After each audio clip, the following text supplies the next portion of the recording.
अस्सलाम वालेकुम नाज़रीन, आज का सच के साथ मैं हूं नदीम हुसैन। अमरीकी सेनेट में जो बिल पेश किया गया है उसको पढ़ने के बाद अंदाज़ा होता है कि ये पाकिस्तान के गिर्द एक घेरा तंग हो रहा है। ये बिल जो है ये तालिबान के ख़िलाफ़ भी एक चार्जशीट दिखाई देता है और ये बात कही जा रही है, इस बिल में ये बात कही गई है कि अल-कायदा के अफ़गानिस्तान के अंदर दोबारा सरगर्म होने की इतलात हैं। ये भी कहा गया है कि तालिबान के साथ उनके रवाबत की जो हैं वो भी इतलाआत हैं। ये भी कहा गया है कि मुज़ाकरात के दौरान तालिबान जो हैं वो अल-कायदा के साथ मुशावरती अमल जो है वो करते रहे हैं उनकी लीडरशिप के साथ। ये बड़ी संगीन सूरत हाल है जो इसके अंदर बयान की गई है। उसके बाद ये बात कही गई है जो ख़ास तौर पर पाकिस्तान के हवाले से है कि an assessment of sport by state and non-state actors including the government of Pakistan for the September 2021 offensive of the Taliban against the Panjshir Valley and the Afghan assistance। अब ये जो सूरत हाल है और उसके बाद इस बिल के अंदर जो बहुत सी चीज़ें जो हैं वो उनको मेंशन किया गया है, वो इस बात का इजहार कर रही हैं कि ये बिल जो है इसके नतीजे में पाकिस्तान के लिए मुश्किलात में इजाफ़ा हो सकता है। खाली इजाफ़ा हो नहीं सकता बल्कि सूरत हाल जो है वो मुश्किल हो सकती है। और ये बिल जो है बुनियादी तौर पे पाकिस्तान और तालिबान को एक ही आंख से अमेरिका देखने की कोशिश कर रहा है और ज़ाहिर है जो क्वाड हुआ है वो भी इसी तनाजुर में है और अब चीन जो है उसको भी इस सूरत हाल में जोड़ा जा रहा है और भारत जो है उसको एक स्ट्रेटेजिक पार्टनर के तौर के ऊपर उजागर करने के लिए उसकी क्या क्या किस किस जगह के ऊपर ज़रूरत है उसको भी पूरा करने की बात की गई है। ये बिल जो है अब हमारी जो सफारतकारी है उसके लिए भी ये बिल जो है ये एक चैलेंज है और ज़ाहिर है कि पाकिस्तान जो है उसने अमेरिका की मदद की है। तालिबान के साथ मुज़ाकरात अमेरिका ने शुरू किए थे, पाकिस्तान ने नहीं किए थे। पाकिस्तान से जो उन्होंने सहूलत मांगी वो दी गई। कतर में अगर तालिबान का दफ्तर खुला तो किसके इमा पर खुला? अफ़गान लीडरशिप जो है वो अगर पाकिस्तान की जेलों से रिहा हुई, तालिबान लीडरशिप अगर पाकिस्तान की जेलों से रिहा हुई तो किसके एमा पर हुई? वो अमेरिका के कहने के ऊपर हुई और उनकी ज़रूरत के लिए हुई। और फिर जब वो मुज़ाकराती अमल हो गया तो उसके बाद अगर आप इनखला कर रहे हैं और 85 अरब डॉलर ख़र्च करके आप एक फ़ौज को ट्रेन कर रहे हैं, उसको हर तरह का असला जो है वो मुहैया कर रहे हैं और वो बग़ैर एक गोली चलाए सरेंडर कर जाती है, तो क्या ये कसूर जो है ये पाकिस्तान का है? आपको ख़ुद इस सारी सूरत हाल का तजिया करना चाहिए। आज आपके जर्नैल मान रहे हैं कि अफ़गानिस्तान में उनको शिकस्त हुई है। अपनी गलती के ऊपर पाकिस्तान को मुर्द इल्ज़ाम ठहराना जो है वो कहाँ का इंसाफ है और इस हवाले से पाकिस्तान की सफारतकारी जो है उसके क्या क्या तकाज़े हैं, क्या होना चाहिए और हमें इस सूरत हाल को ज़ाहिर है संजीदगी से लेना पड़ेगा। ये इस पर करेंगे बात। आपका अपने मेहमानों से तारुफ़ करवाते हैं। हमारे साथ मौजूद हैं नजमुद्दीन शेख साहब, साबिक़ सेक्रेटरी ख़ारजा रहे। हमारे साथ मौजूद हैं lieutenant general retired Abdul Qayyum साहब, मुमताज़ तजज़िया निगार हैं और हमारे साथ अमेरिका से ज्वाइन कर रहे हैं साजिद तारड़ साहब, रिपब्लिकन पार्टी के रहनुमा हैं। साजिद तारड़ साहब, मैं ज़रा आपसे फ़ील ले लूँ फिर मैं आगे बढ़ता हूँ। ये फरमाइएगा कि ये जो बिल आया है वहाँ पे जो अमेरिकन कम्युनिटी है या आप लोग जो है इसको कैसे देख रहे हैं पाकिस्तान के हवाले से? सबसे पहले आपका शुक्रिया और आपके सारे जो पार्टिसिपेंट हैं मेरी तरफ से उनको अस्सलाम वालेकुम। मैं यहाँ शुरू इस चीज़ से करना चाहूँगा कि मैं समझता हूं कि मैं वाशिंगटन डीसी में एक वाहिद पाकिस्तानी, एक नेशनलिस्ट पाकिस्तानी मौजूद हूं जो पिछले 5 साल से एक शोर कर रहा है कि पाकिस्तान के लिए दुनिया में सबसे बड़ा खतरा वाशिंगटन डीसी में इंडियन लॉबी है। मुझे ये बिल बिल्कुल जो पेश हुआ है बिल्कुल क्लियर नजर आ रहा है इसके पीछे इंडियन लॉबी है, बल्कि मुझे लगता है किसी इंडियन लॉबियस्ट ने, किसी इंडियन ने ये बिल लिखा है। आपको इस आपके फर्स्ट पेज से लेकर आखिरी पेज तक पढ़े तो बिल्कुल उसमें से इंडियन लॉबी की स्मेल आ रही है और वो कामयाब नजर होते आ रहे हैं। मोदी साहब अभी रिसेंटली यहाँ पे आए हैं।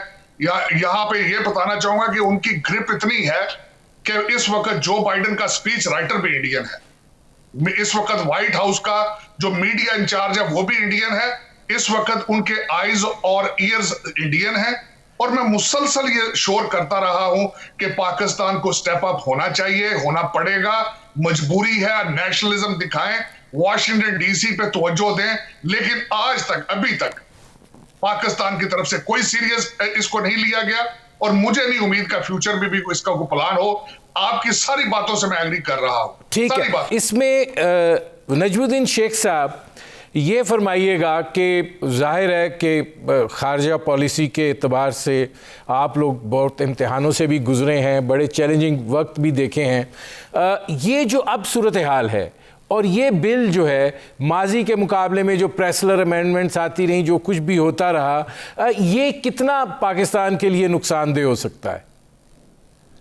देखिए, इस वक्त हमें ये तो मानना पड़ेगा कि अमेरिका में एक गिरोह है जो कि चाहती है कि पाकिस्तान को स्केपगोट बनाया जाए, लेकिन दूसरे लोग भी हैं जो पहचानते हैं कि साहब इसमें जो ट्रंप ने किया और जो ट्रंप ने पाकिस्तान से इमदाद मांगी नेगोशिएशंस करने के लिए, कतर में ऑफिस खोलने के लिए और चीज़ें इस नौइयत की जो हैं, उनका भी वहाँ पे एहसास है। इस वक्त ये भी एहसास है कि इस दौरान यानी अगस्त के बाद कितनी इमदाद पाकिस्तान ने दी है अमेरिकनों को, और अमेरिकनों के साथी जो थे या अफगान थे जो अफ़गानिस्तान जो अमेरिका के साथ काम कर रहे थे, उनके लिए जो सहूलतें पैदा की उसमें पाकिस्तान का एक अहम किरदार था। तो इस बिल को मैं उस सीरियसनेस के साथ नहीं देखता जैसे कि आपने इसका जिक्र किया है। नहीं मुझे लगता है कि इसके पैसेज की कोई इम्कान है। ये चीज़ें होती हैं अमेरिका में, इस किस्म के बिल पेश किए जाते हैं, लेकिन इन बिलों की बाद में इसका मुस्तकबिल क्या है उसको इस वक्त कहना ज़रा मुश्किल है मेरी नज़र में। मैं नजमुद्दीन शेख साहब आता हूँ इसमें। जनरल साहब जी ये ज़रूरी है कि हमारी तरफ से जो कोशिश करनी है उसको जारी रखा जाए, उसको बढ़ाया जाए, लेकिन इसको मद्देनज़र रखते हुए कि ये जो चीज़ें कही गई हैं इसमें किसी को बहुत सारे लोग हैं अमेरिका में जिनको इसमें कोई एतबार नहीं है। इसमें आप सेनेटर क्रिस वैन हॉलैंड की स्टेटमेंट्स देख लें, दूसरे बयानात देख लें जिसमें ये वाज़े किया गया है कि साहब पाकिस्तान के साथ आप ज़्यादतियाँ कर रहे हैं। ठीक है, इसमें जन साहब ये फरमाइएगा कि नजमुद्दीन शेख साहब जो हैं वो पुरुमीद हैं कि ये कैरी फॉरवर्ड नहीं होगा उस तरीके से, लेकिन अगर मैं आपको ये एक छोटा सा 4 लाइनों का पैराग्राफ है उसकी ग्रेविटी मैं आपसे दिखाऊंगा। According to May 2020 report of the United Nations, the senior leadership of Al-Qaeda remains present in Afghanistan as well as hundreds of armed operatives. Al-Qaeda in the Indian subcontinent and groups of foreign terrorist fighters aligned with Taliban. आगे वो कह रहे हैं कि यही जो United Nations की report है, the Talibans regularly consulted with al Qaeda during negotiations with the United States and offered guarantees that it would honor their ties, historical ties. अब ये मतलब आप एक बिल के अंदर ये मेंशन कर रहे हैं, ये क्या कह रहे हैं? देखें, ये ठीक है, हो या ना हो, ये एक डिफरेंट पर देखें वो ठीक बात है, ये आगे चलता है या नहीं चलता, लेकिन फैक्ट रिमेंस के हम एक बड़ी ऑकवर्ड सिचुएशन के अंदर हैं। यानी वो जो कहते हैं ना कि आपने 100 गंडे भी खाए और 100 जूते भी लिए। आपकी सारी कोशिशों के बावजूद अगर सिचुएशन ये है कि इस तरह के बिल में एक दुनिया की ऐसा मुल्क जो 5वां 6ठा बड़ा मुल्क है आबादी के लिहाज से, जो पिवटल है, जो स्ट्रेटेजिक लोकेशन है उसकी, जो न्यूक्लियर पावर है, जो आपका एलाई रहा है, ठीक है ना, जिसने आपकी हर स्टेज के ऊपर अपने बंदे मरवाए, अपनी इकानमी को तबाह किया, येट अगर हम इस स्टेज पे हैं तो ये सारा कसूर उनका भी नहीं है। मैं कहता हूँ कि वो तारड़ साहब जो कह रहे हैं ना, वो ठीक कह रहे हैं। हमें क्या, हमारा कितना, यानी ये हमारा डिप्लोमेटिक फेलियर है। मैं तो ये कहता हूँ कि हमें ऐसी सिचुएशन को प्रीएम्प्ट करना है। आपकी जो स्ट्रेटजी है वो प्रीएम्प्टिव स्ट्रेटजी हो, क्योंकि ऐसी सिचुएशन में आप पकड़े ना जाए। अभी जब आप यहाँ आए हैं, आप देखें कि जब सोवियत्स निकले थे तो प्रेसलर अमेंडमेंट लगी थी, और नजमुद्दीन साहब को याद होगा शायद कि हम गए थे अमेरिका में, तो बिल क्लिंटन को मिले थे, बेनज़ीर भुट्टो साहबा थी, मैं MS था। तो जब हमने बाद में वो जहाज़ वगैरह F-16 का मांगे, तो उन्होंने कहा जी ना जहाज़ मिलेंगे और ना पैसे वापस होंगे, आप सोयाबीन और गंदम लें, और बल्कि जहाज़ों का जो वो हैं आपके शेड, उनकी किराए भी आप देंगे। ये सिचुएशन कोई हेल्दी सिचुएशन नहीं है। ये कोई ऐसी मतलब है कि डिप्लोमेसी के अंदर आपको एक फ्रंट फुट के ऊपर एक प्रोएक्टिव स्ट्रेटजी से खेलना है। अभी जो नजमुद्दीन साहब भी कह रहे हैं ना, उससे भी मैं एग्री करूंगा कि हमें डूम एंड ग्लूम का सिनारियो तो नहीं है, एंड वी नो कि पाकिस्तान बड़ा इंपॉर्टेंट है, और इस खित्ते के अंदर जब चाइना के साथ उनका मुकाबला है, जब रशिया भी डिफेंस मोड में है, जब ईरान भी एक इंडिफरेंट एटीट्यूड पे है, जब तालिबान को भी हैंडल करना है, तो यहाँ कौन सा कंट्री है? पाकिस्तान ही है। तो दैट इज द रीजन कि इसलिए पाकिस्तान की इंपॉर्टेंस है। लेकिन ये बैठे बिठाए नहीं होगा, आपको बाहर निकल के प्रोएक्टिव एक अपनी लॉबिंग करनी होगी। ये अमेरिका के अंदर पार्लियामेंटेरियंस के लेवल के ऊपर, कांग्रेस के ऊपर लेवल के ऊपर, डायस्पोरा को यूज करके, आपके अपने जो फ्रेंड्स हैं उनको इस्तेमाल करके आप बैठे बिठाए ये काम नहीं कर सकते हैं। नाज़रीन, हमारी गुफ्तगू जारी है, मुख्तसर से कमर्शियल ब्रेक का वक्त हुआ है, मिलते हैं इस वक्फे के बाद।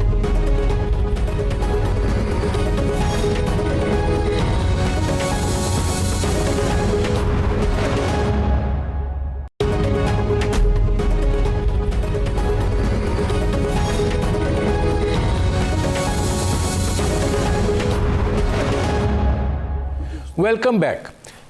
साजिद तारड़ साहब, ये फरमाइएगा कि ज़ाहिर है इंडियन लॉबी वहाँ पर छाई हुई है, और जो बाइडन की एडमिनिस्ट्रेशन के अंदर उनका काफ़ी एक रोल जो है वो अपनी जगह के ऊपर मौजूद है, और ज़ाहिर है चीज़ें इन्फ्लुएंस भी होती हैं।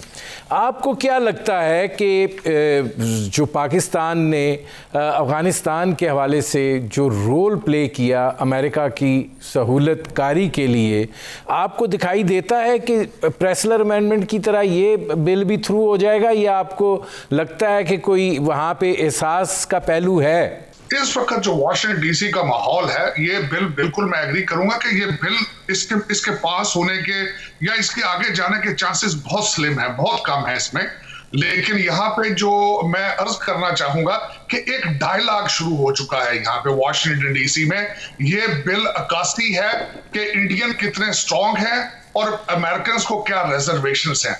मैं ये बताना चाहूंगा कि आने वाले हालात जो मैं थोड़ा सा कोशिश करूंगा प्रेडिक्ट करने के हवाले से, कि अगर चाइना वहां पे वैक्यूम फिल नहीं करता और अमेरिकन इंटरेस्ट वहां पे आगे चलता है, तालिबान कुछ चीजें मानते हैं, तो फिर इतना इस बिल की कोई वैल्यू नहीं है।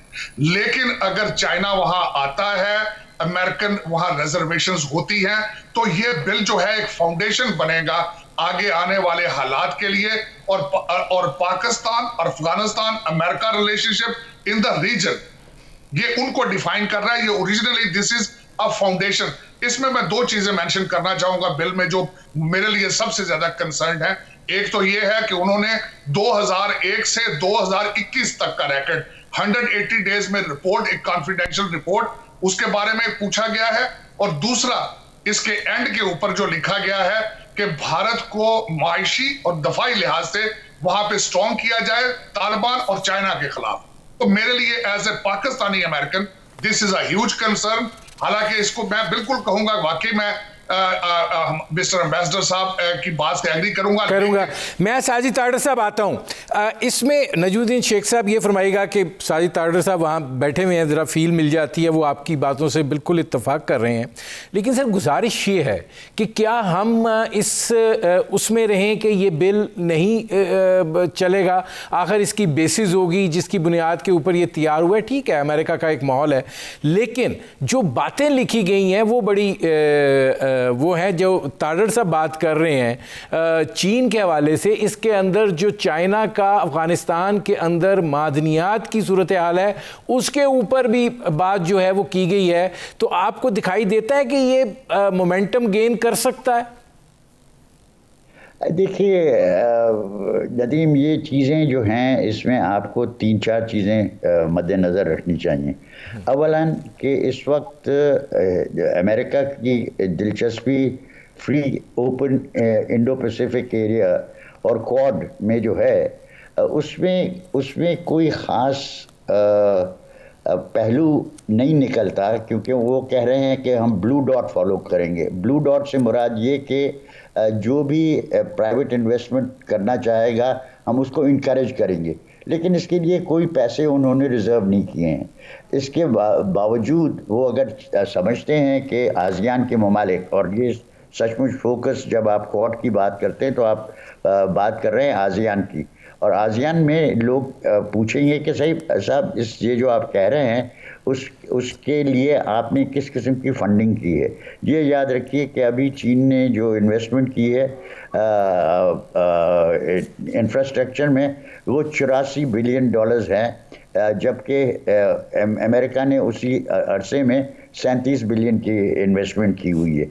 ये और अमेरिका में इन्वेस्टमेंट जो है वो डायरेक्टेड अभी तक अमेरिकन हुकूमत की सरमायाकारी से नहीं है रिलेटेड।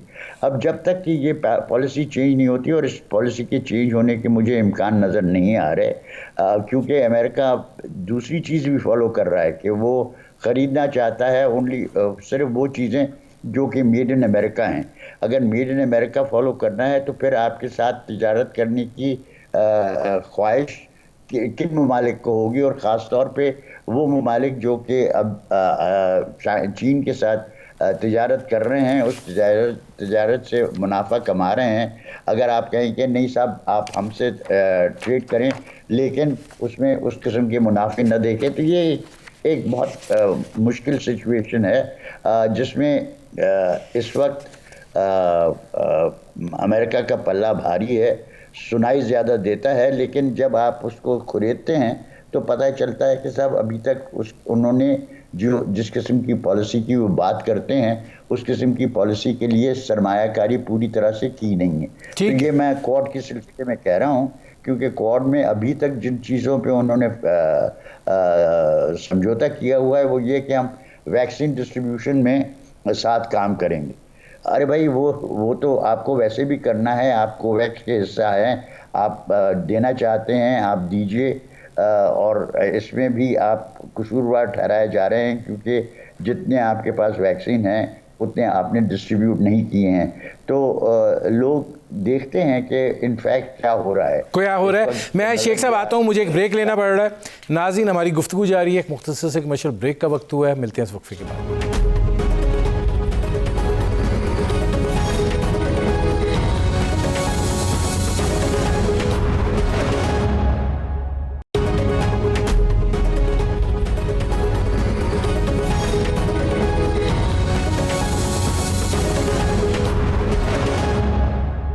Welcome back.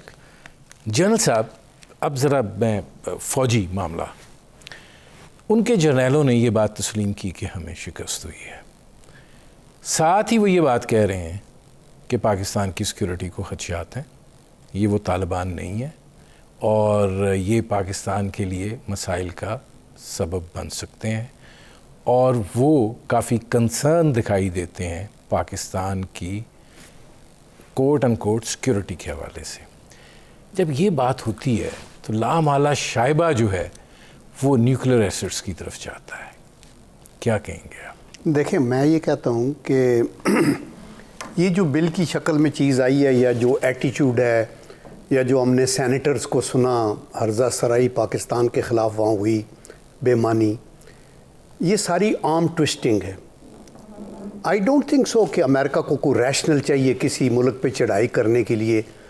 आप वेपन्स ऑफ मास डिस्ट्रक्शन भी उन्होंने ऐसे कंकॉक्ट करके उधर चले गए, अफ़गानिस्तान के ऊपर भी चिट ली और इधर आ गए, लिबिया में क्या किया। लेकिन पाकिस्तान को वो इस तरह राइट ऑफ नहीं कर सकते, और पाकिस्तान की अपनी अहमियत है जो नजमुद्दीन शेख साहब जिक्र कर रहे हैं कि इस तरह इग्नोर भी नहीं किया जा सकता। लेकिन आफ्टर हैविंग सेड दैट हम ये कहते हैं कि it is a reality on ground कि वो कह रहे हैं इंडिया को मजबूत करो, और जो हमें पहले भी हमारे लिए कोई नई खबर नहीं है, वो चाइनीज़ को घेरा तंग करने के लिए ये AUKUS का मसला खड़ा किया और बहुत से अपने एलाइज को नाराज़ करने के बावजूद तो कोल्ड वार को ख़ुद भी वो कर रहे हैं। इस खत्ते में ये आर्म ट्विस्टिंग है। I think they will test our nerves कि ये क्या कहते हैं और क्या करते हैं। इसमें साहब एक सेकंड, इसमें वो जो सेंट्रल रिपब्लिक्स हैं उसमें फौजी अड्डे तलाश करने की भी बात कर रहे हैं। या देखिए वो कह रहे हैं एयर पैसेज का करें, वो करें, वो नहीं, अमेरिकन प्रेजेंस, या अमेरिकन प्रेजेंस का देखें ना। हमें अभी ये देखना है कि इस सिचुएशन में हमारी स्ट्रेटजी क्या होनी चाहिए। ये अभी एक रियलिटी ऑन ग्राउंड है। हम we can't take it for granted कि नहीं जी नहीं वो पाकिस्तान इंपॉर्टेंट है इसलिए कुछ नहीं होगा। देखिए वो आपके न्यूक्लियर की तरफ भी इशारा कर रहे हैं, वो CPEC के ऊपर भी नाराज़ हैं, और वो ये भी चाहते हैं कि आपके ताल्लुकात ये तालिबान के साथ इतने अच्छे क्यों हैं। वो पाकिस्तान को किसी लिहाज से भी स्टेबलाइज नहीं होने देना चाहते, ना अफ़गानिस्तान को स्टेबलाइज समझते हैं। यानी ये एक नॉर्मल कॉमन सेंस की बात है कि आप 20 साल लगा के अफ़गानिस्तान को कोई डायरेक्शन नहीं दे सके, और जो फ़ौज आपने खड़ी की वो हाउस ऑफ कार्ड्स की तरह गिर गई, तो उसका कसूरवार पाकिस्तान कैसे हो सकता है। तो इसलिए मेरे ख्याल में हमें ये सोचना चाहिए कि अंडर दीज सर्कमस्टांसेस ये जो चैलेंजेस हैं, हम ये इग्नोर नहीं कर सकते कि अमेरिका आज दुनिया का मजबूत तरीन मिलिटरीली भी और इकनॉमिकली मुल्क है, और हम अफोर्ड नहीं कर सकते कि हम उसके लेफ़्ट साइड पे आएँ। At the same time Chinese के साथ जो हमारे ताल्लुकात हैं उनको भी हम नहीं छोड़ सकते। तो यही सटल डिप्लोमेसी है, यही चैलेंज है फॉर द लीडरशिप कि आप आगे देखिए तो अपनी स्ट्रेटजी कार्व आउट करें, और उसमें स्ट्रेटजी में नंबर 1 ये है कि engage with the Congress people, engage with their leadership. ये जो रीज़न आपने अपने उसमें दिए इंट्रो में, ये वैलिड बातें हैं कि हमने तो ये किया, हिलरी क्लिंटन ने तो ये कहा था कि हमने इनको हाई एंड राइस तो छोड़ दिया था, अभी भी आप निकलते गए हैं तो आप हमें ये बिल के खाते में हमें ह्यूमिलेट कर रहे हैं। तो इसलिए आई थिंक सर जोड़ के बैठने की बात है, और उस पर मेरी रिकमेंडेशन जो कल भी मैंने दी है वो ये है कि जॉइंट सेशन पार्लियामेंट का बुलाए प्राइम मिनिस्टर, और उसके अंदर लोग ये सारे प्रोज एंड कॉन्स देखें, और प्राइम मिनिस्टर और हुकूमत के हाथ मजबूत करने के लिए हमारा एक स्टांस सामने आना चाहिए, और उसको हमें आगे लेके चलना चाहिए। साजिद तारड़ सर, ज़रा मेरे पास वक्त महदूद है, लिहाजा जल्दी से आपसे मैं ये जानना चाहता हूँ कि वहाँ पर जो सूरत हाल है, क्या राइट साइड की तरफ भी कोई देख रहे हैं वो कि पाकिस्तान ने जो है वो कितना हेल्प आउट की है अमेरिका की वहाँ से निकलने को, और जो ये तालिबान के साथ मुज़ाकरात को कामयाब बनाने के लिए जो कोशिशें की, इनखला के हवाले से जो पाकिस्तान ने किरदार अदा किया, कोई राइट साइड पे भी फीलिंग है कि नहीं ये यही है जो ये वहाँ की जो सोच है, बेशक ये बिल ना हो, ये उसी का अक्स है। कांग्रेस में को हमारे बंदे भी हैं, कांग्रेस में हमारे भी कोई वहाँ बैठे हुए नहीं। दरअसल हकीकत यह है कि मैं अपनी जिंदगी में पहली दफा व्हाइट हाउस में गया, very close to the previous administration, और मैंने बड़ी करीब से देखी है एक चीज कि इंडिया किस तरीके से उनका क्वालिटी ऑफ उनकी लॉबी की क्वालिटी के क्या हालात हैं, उनके इंडियन डायस्पोरा के क्या हालात हैं। और मैं फिर दोबारा यहाँ पे मेंशन करूंगा कि हमारा उनके साथ अभी तक जो कंपैरिजन है बड़ा मुश्किल है। हम यहाँ पे हमारा पाकिस्तानी डायस्पोरा बहुत पीछे है, अभी तक वो PTI और नून लीग में ज्यादा बिजी नजर आते हैं वर्सेस रिपब्लिकन और डेमोक्रेट पार्टी के, और यही आगे भी चल के हमें इन्हीं चीजों का नुकसान होगा। पाकिस्तानी गवर्नमेंट, पाकिस्तानी डिप्लोमेसी को स्टेप अप होना पड़ेगा, आपको एक कम्प्रीहेंसिव कैंपेन वो हो सके। साहिद साहब मेरे पास अब चूंकि आखिरी 2 मिनट हैं, नजमुद्दीन शेख साहब, बात सफारतकारी की है, मतलब इमरान खान साहब अमेरिका नहीं गए, ठीक है, जो बाइडन साहब नहीं कर रहे थे, बाकी लीडरशिप तो थी। हमें एक हल्ला तो बोलना चाहिए था यूनाइटेड नेशंस की जनरल असेंबली सेशन में, और हम चूंकि मैं खुद 3 दफ़ा जा चुका हूँ, मैं देखता हूँ कि हम हल्ला वहाँ पे बोलते हैं। मतलब आपको दिखाई देता है हम बैकफुट पे दिखाई दिए इस दफ़ा? नहीं जी, हम अपने आप को बहुत डेनिग्रेट करते हैं जिसकी ज़रूरत नहीं है। अभी आपकी जो ज़रूरत है वो ये कि आपको अंदरूनी तौर पे अपने आप को बिल्ड करना है। आप जॉइंट सेशन पार्लियामेंट की ज़रूर कर लें, लेकिन उसकी ऑब्जेक्टिव सिर्फ ये होना चाहिए कि आप अंदरूनी तौर पे आपका इत्तेहाद हो, और आप अपनी इक्तिसादी सूरत के हाल को सुधारने की कोशिश करें। आप इक्तिसादी तौर पे हिंदुस्तान जैसी अहमियत नहीं हासिल कर सकते, लेकिन उससे कुछ कदर कम आपकी एक हैसियत है, आपकी एक सरमायाकारी में दिलचस्पी पैदा करने का मौका है, वो कीजिए। और जो चीज़ें हैं, जो कहते हैं, उस पर डिलीवर कीजिए। ये हमारा मसला है। हमारे मसले मुझे फॉरेन पॉलिसी के नहीं नज़र आते, मुझे हमारे मसले जो हैं वो अंदरूनी हैं। आप इनको दुरुस्त कीजिए, आप अपनी इक्तिसादी सूरत हाल को सुधारें, आप अपनी जो अंदरूनी कोहेजन है उसको सुधारें, और फिर देखिए कि आपकी एक अहमियत बढ़ती है। जहाँ तक ये सवाल है कि साहब आपके न्यूक्लियर एसेट्स वगैरह का हमला है, ये सब बकवास है, ये होना नहीं है। हम खामखा अपने आप को डराते रहते हैं। इसमें कोई हमारी न्यूक्लियर एसेट जो है पूरी तरह से ठीक है। मेरे प्रोग्राम का शेख साहब वक्त हो रहा है जी। देखिए मैं 2-3 सेकंड वो फ्यू सेकंड्स ही दे दें। मैं ये कहना चाहता हूँ कि 3 चीज़ों पे हुकूमत को ख्याल करना होगा। नंबर 1 इंटरनल इकानमी को बेहतर करने के लिए, number 2 internal political stability, and number 3 diplomatic level के ऊपर भी हम उसको इग्नोर नहीं कर सकते। मेरे प्रोग्राम का वक्त ख़त्म हो रहा है। बहुत शुक्रिया नजमुद्दीन शेख साहब, बहुत शुक्रिया जनरल कयूम साहब, बहुत शुक्रिया साजिद ताडर साहब। नाज़रीन, आपने हमारे पैनल के शुरका की गुफ्तगू सुनी। अब तक के लिए इतना ही, इजाज़त दीजिए। अल्लाह हाफ़िज़।